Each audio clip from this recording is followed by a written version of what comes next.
Olá, queridos, amados do Senhor Jesus Cristo, queridos irmãos de Nova Aliança, do grupo Mensagem do Pastor e do Púlpito, muito bom dia. Chegamos à sexta-feira, o último dia da semana. Quero desejar a todos a graça, a paz do Senhor, amém, queridos? Que você possa viver esse dia com muita alegria, com muita paz, com muita saúde, amém? Queridos, eu estava dando uma repassada assim, nas principais notícias, vinculadas deste mês, e eu vi a situação de um procurador que se irritou, de uma forma até muito violenta, com uma atendente de lanchonete no cinema, por causa de bobagem, por causa de um saco de pipoca, né? E ele insultou e cuspiu sobre a moça, né? A coisa teve repercussão, talvez pelo cargo que ocupava, né? Ele era um procurador da justiça, e tudo foi documentado, né? Por um vídeo de celular de alguma pessoa que estava por perto. Resultado, né? O agressor ele foi chamado pela corregedoria, não sei se da magistratura ou se da OAB, né? E foi afastado das suas funções, né? Por causa da sua atitude incompatível, né? Com o cargo que ele ocupava, né? Depois ele até se arrependeu e pediu desculpas em público, mas já era tarde, né? O mal já tinha sido feito e as consequências foram drásticas, né? Olha, diz o ditado popular que a ira de hoje é o remorso de amanhã. Esse é um ditado muito verdadeiro, eu creio, né? Nós sempre lamentamos profundamente e às vezes temos vontade de voltar, né? Se pudéssemos fazer diferente em algumas coisas, né? Engolir nossas palavras quando elas saem pela impaciência e pela ira, né? Quando a gente lê a Bíblia, a gente vê a história de Caim, né? Caim ele sentiu ciúmes, ele sentiu raiva, né? Ele ficou irado e o resultado foi o homicídio, né? Que veio, começou a rondar o seu coração e depois se concretizou quando ele mata o seu irmão Abel, né? Quando nós cedemos à ira, né? O autocontrole e a lógica, né? Nós vamos ver diminuir mais o nosso senso, né? De temperança, de domínio próprio, né? Enfim, essas coisas são inevitáveis, né? Quando a gente vê muitas histórias bíblicas, nós vemos ali Moisés, num arroubo repentino de ira, ele mata um egípcio e ele teve que fugir. A consequência foi grande, ele teve que fugir para salvar sua vida, né? Essa história está lá em Êxodo 2, né? Depois disso, ele passou 40 anos, né, no deserto, cuidando humildemente de ovelhas, né, onde teve bastante tempo para pensar, para meditar e ouvir a voz de Deus, né, em vez de atender aos seus próprios impulsos, né? Então, só depois disso, ele ficou preparado para o trabalho difícil que teve, paciente, de libertar os hebreus do Egito, né? A Bíblia tem muito a dizer sobre a ira e de não agirmos, querido, guiados por essa emoção. Quando a gente olha em Eclesiastes 7, Salomão lhe diz, né, não permita que a ira domine o seu espírito, né? E ele diz que a ira se aloja no coração dos tolos, né? Em Colossenses 3 também nós somos orientados a fazer morrer e abandonar a ira, né, a indignação, e nos revestirmos de profunda compaixão, bondade, humildade, mansidão, paciência, né? Então Jesus ele ensinou que quem se irá contra um irmão ou irmã estará sujeito a julgamento, né? Está lá em Mateus 5. Mas o Novo Testamento também relata que Jesus sentiu ira, né? E justa indignação em certos casos. Então, nós vemos que ficarmos indignados, ficarmos assim com um comportamento de indignação, normal, né? Nós vemos coisas acontecendo à nossa volta, a cada dia, a cada momento, que nos deixa realmente indignados, né? No capítulo 3 do Evangelho de Marcos, nós lemos que ao entrar na sinagoga, Jesus viu um homem com uma das mãos atrofiadas, né? Então, essa é uma história que nos mostra aí a questão da indignação. Alguns dos seus inimigos religiosos, os fariseus, né? Eles observavam para ver se ele quebraria a lei e curaria esse homem no Shabá, que era o sábado, né? E Jesus disse ao homem da mão atrofiada: olha, levanta-te, né? E venha para o meio. Então virou-se para aqueles que estavam ali, os religiosos, os fariseus, e perguntou: o que é permitido fazer no sábado? O bem ou o mal? Salvar a vida ou matar? Né? E eles ficaram em silêncio, né, quando Jesus fez essa pergunta, e Jesus ficou indignado, irado. Né? Ele olhou para aqueles que estavam ali e falou para eles, né, por causa dos seus corações endurecidos, né? E ele disse para o homem: olha, estende a sua mão. E ele estendeu a sua mão e ela foi restaurada. Né? Mas nós vemos ali um caso de indignação do próprio Jesus. Né? Na verdade, aquilo passou. Né? Jesus não ficou irado, né? O resto do dia, ou o sábado todo, não. Né? Jesus ele ficou triste com a hipocrisia, com a dureza de coração daqueles que estavam ali para acusá-lo. Né? A Bíblia, queridos, relata que, certa ocasião, Jesus manifestou seu desagrado quando levaram crianças para ele as tocar e as abençoar, e os seus discípulos repreenderam, né, afastando as crianças. E Jesus ficou irado, né, e falou para eles: olha, vocês deixai vir as minhas criancinhas, porque delas é o reino de Deus. Né? Então Jesus, ele, em determinados momentos, ele perdia realmente a paciência com aquelas pessoas. Né?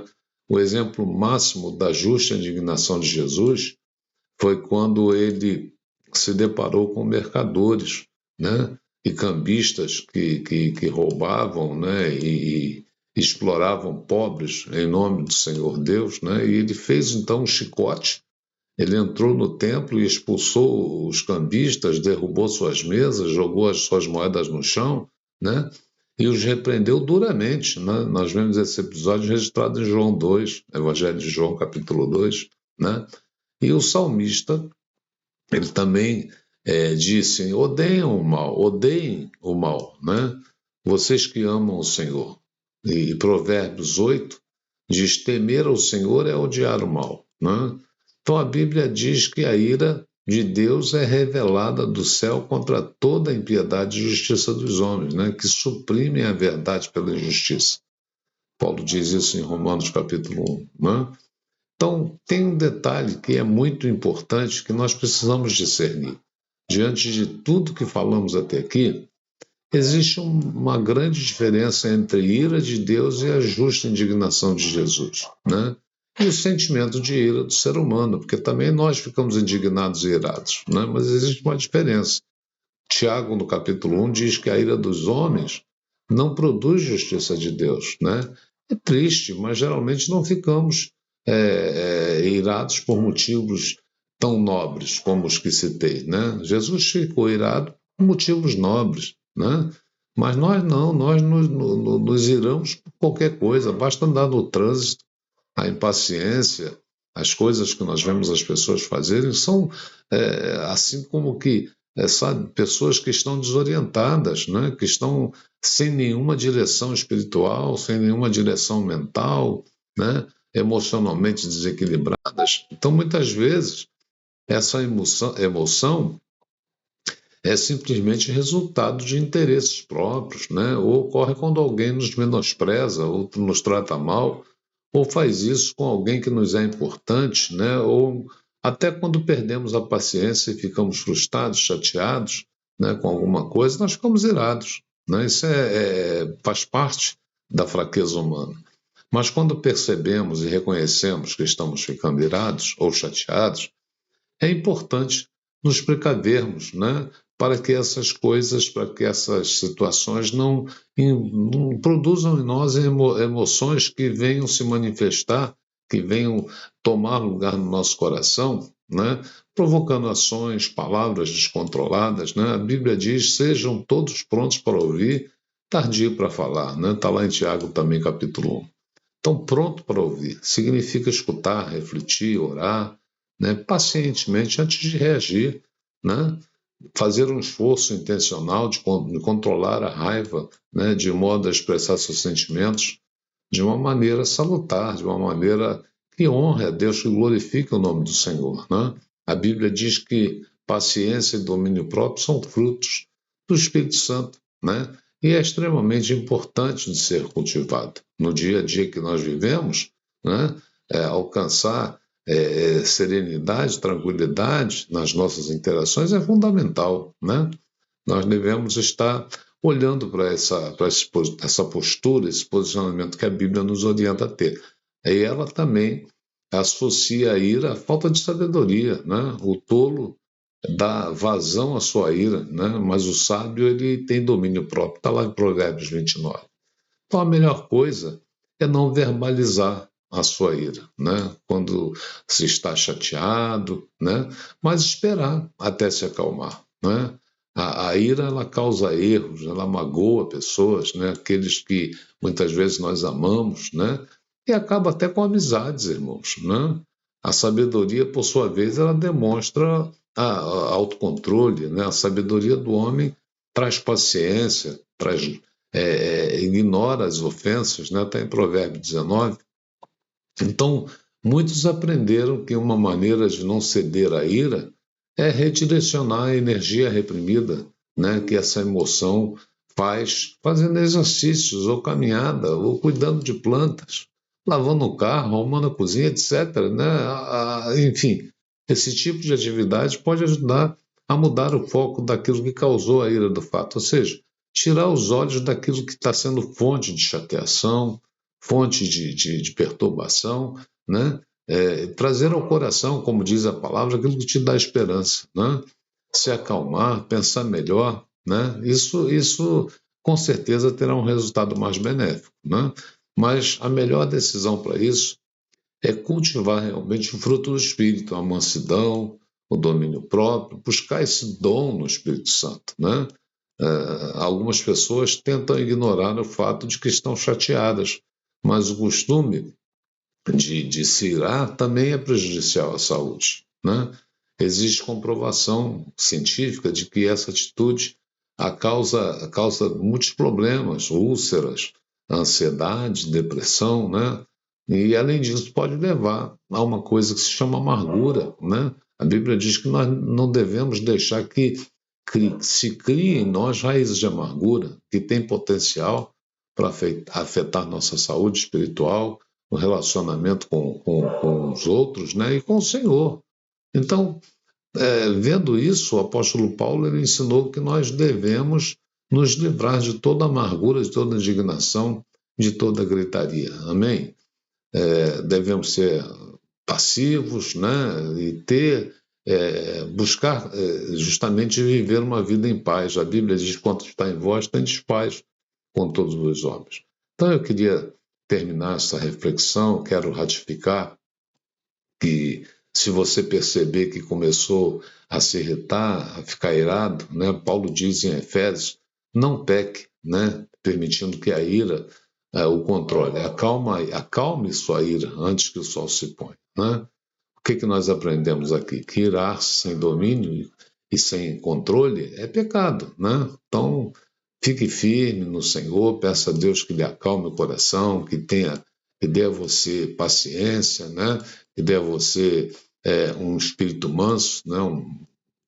Uma pessoa calma, né? Para que você possa viver os seus dias com mais qualidade, né? E trazendo ao coração do próximo também aquilo que Jesus e que a Bíblia nos ensina. Amém?